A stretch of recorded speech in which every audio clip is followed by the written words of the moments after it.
Let me run through the different planning horizons and provide a suggestion for why you would do planning in those horizons, in those time frames.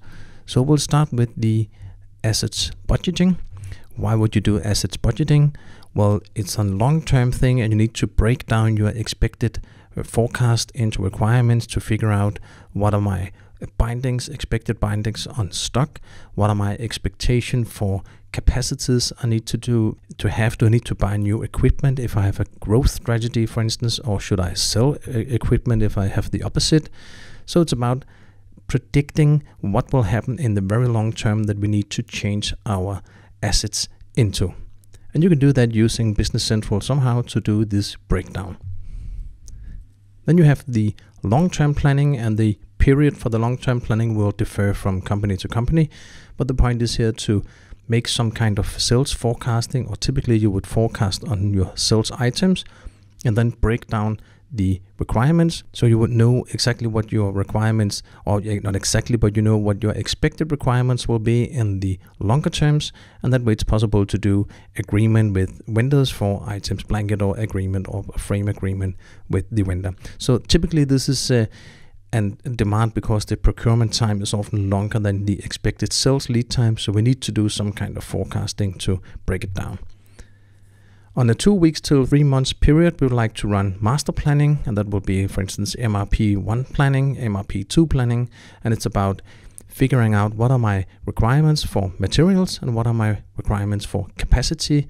And the point, of course, is to avoid stock out on items in demand and to gain high service level and low inventory binding. So all the complex stuff about bringing your inventory down as low as possible is very important in this phase as well.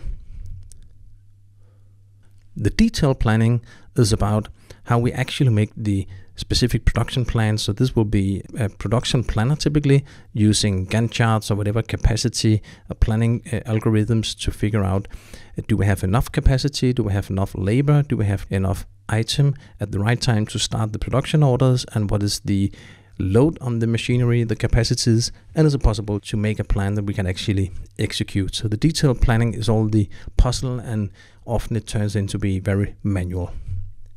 Then there's the execution phase in the supply chain process, and we would like to have some time and attendance, maybe shop floor. We like to have different kind of tools to figure out if we have shortages on production orders and sales orders, if we could start the orders. And the point is here, of course, to handle the material flow in a clever way and to collect a time measurement in production to be able to calculate how we perform in the production environment.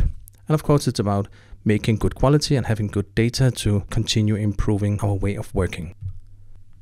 And of course, in the history, we'd like to see what we did actually, and did it make value, or can we optimize things? Is our routing correct setup? Do we have too much waste that we need to look into? And how we're actually doing to improve. So this is about being more able to figure out how to do forecasting in the long-term planning next time. So these are the phases in the supply chain where we need to do some kind of planning.